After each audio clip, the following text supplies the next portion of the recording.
इस वीडियो में हम देखने वाले हैं इकोनॉमिक्स से रिलेटेड बैंक दर से बहुत ही इम्पोर्टेंट पॉइंट्स जो अक्सर किसी न किसी एग्ज़ाम में अगर इकोनॉमिक्स से क्वेश्चन रहता है तो एक ना एक प्रश्न इनसे रहता है।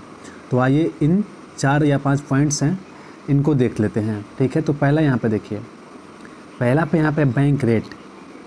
बैंक रेट क्या है तो उसके बारे में देखते हैं। तो बैंक दर वह दर होता है, वह रेट जिस पर रिजर्व बैंक दीर्घ अवधि के लिए अन्य बैंकों को ऋण देता है।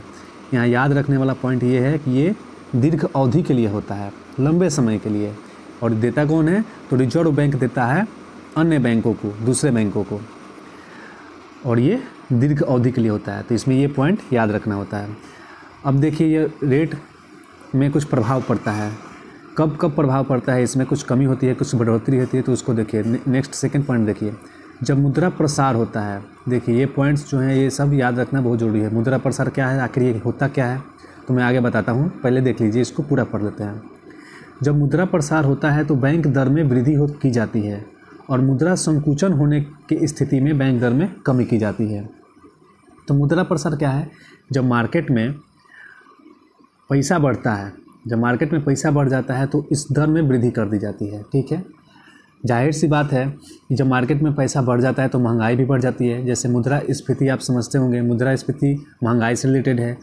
तो मुद्रास्फीति कब होती है, जब मुद्रा का मूल्य जो होता है गिर जाता है, यानी कि मार्केट में मुद्रा बहुत ज़्यादा आ जाएगा, पैसा बहुत ज़्यादा आ जाएगा, तो महंगाई जाहिर सी बात है बढ़ जाती है, यानी कि वस्तुओं और सेवाओं का मूल्य बढ़ जाता है। तो हम कहते हैं कि मुद्रास्फीति हो गई।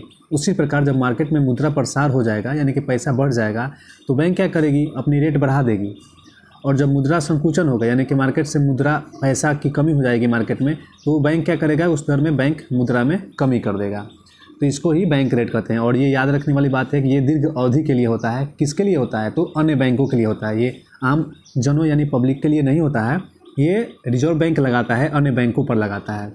रिजर्व बैंक से जो बैंक ऋण लेते हैं उन पर लगाया जाता है ये बैंक रेट। ठीक है, तो एक बार और इसको ध्यान से पढ़ लेते हैं। बैंक रेट क्या है, तो वह रेट जिस पर रिजर्व बैंक दीर्घ अवधि के लिए अन्य बैंकों को ऋण देता है।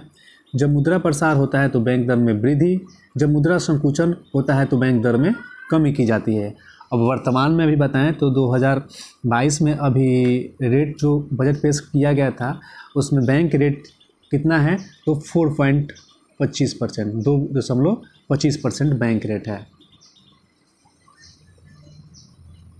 यहाँ पे 4.25% बैंक रेट है वर्तमान में। क्लियर।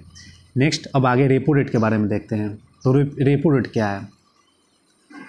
रेपो रेट आरबीआई द्वारा अपने ग्राहकों को अल्प अवधि के लिए ऋण उपलब्ध कराया जाता है, उसे रेपो रेट कहते हैं।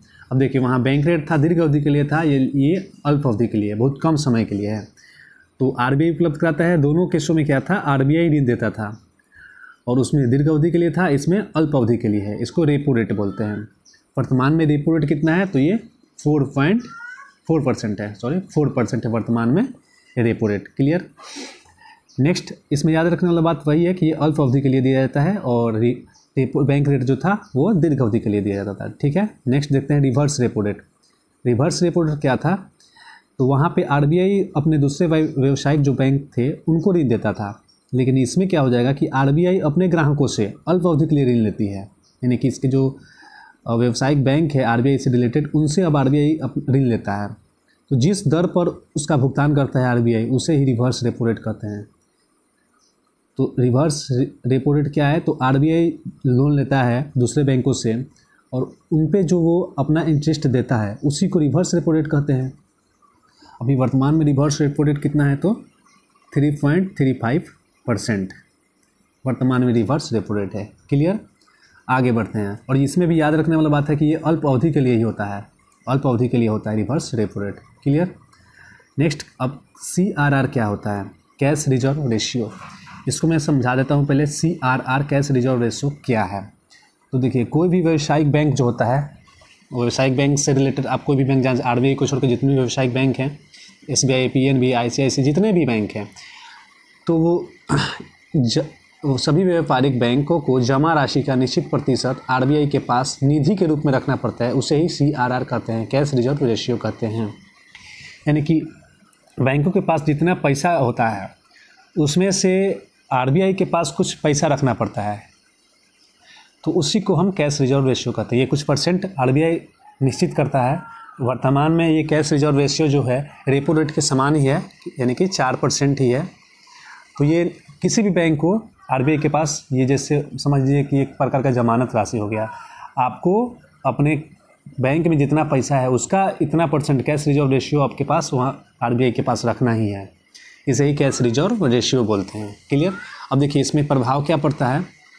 तो आरबीआई जब शाख मुद्रा में वृद्धि करना चाहती है, अब शाख मुद्रा क्या है तो इसमें भी पॉइंट है। देखिए कभी भी आप पढ़िए तो ये सब जितने पॉइंट है इनको आप क्लियर करते चलिएगा, तब आप किसी भी चीज़ को बहुत गहराई से जान सकते हैं। अब शाख मुद्रा क्या है तो कोई भी जैसे मान लीजिए चेक हो गया, डिमांड ड्राफ्ट हो गया, ये सब शाख मुद्रा कहते हैं। यानी कागजी मुद्रा जो होते हैं, ये कागजी पेपर मुद्रा टाइप के जो होते हैं वो सब शाख मुद्रा के, बॉन्ड हो गया, ये सब शाख मुद्रा के क्षेत्र में आते हैं।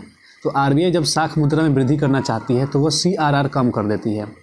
अब देखिए सीआरआर कम करेगी तो शाख मुद्रा में वृद्धि होगा, ठीक है। यानी कि सीआरआर कमी होगा, यानी कि मार्केट में उसका परसेंटेज बढ़ेगा कैश का, शाख मुद्रा का। तो ये दोनों रिलेटेड है। आरबीआई जब शाख मुद्रा में वृद्धि करना चाहती है तो सीआरआर कम कर देती है। क्लियर। नेक्स्ट देखते हैं अब एसएलआर, स्टैट्यूटरी लिक्विडिटी रेशियो।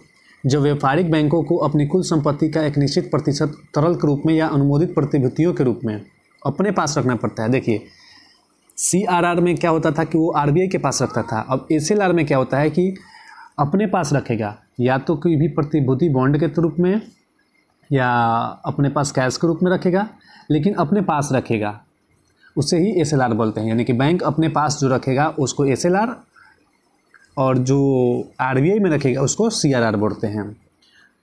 अब देखिए आगे क्या बोल रहा है कि यदि शाख मुद्रा का संकुचन करना होता है तो इसका अनुपात बढ़ा दिया जाता है।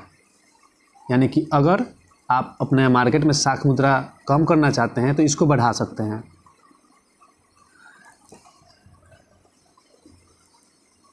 शाख मुद्रा यानी कि वही बॉन्ड हो गया या चेक हो गया, इसका संकुचन करना हो, यानी कि इसमें अगर आपको कमी करनी है तो आप एसएलआर को बढ़ा दीजिए, ठीक है। दोनों ही एक दूसरे का ट्रांसफरेंस रिवर्स है।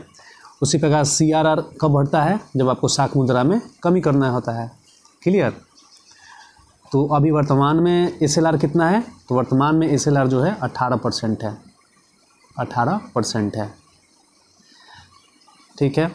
कैश रिजर्व रेशियो कितना है वर्तमान में, 4% है। और रिवर्स रेपो रेट कितना है, रिवर्स रेपो रेट 3.35% है। साथ ही रेपो रेट कितना है, तो रेपो रेट 4% है, 4%। और बैंक रेट कितना है, तो बैंक रेट आपका 4.25% है। क्लियर।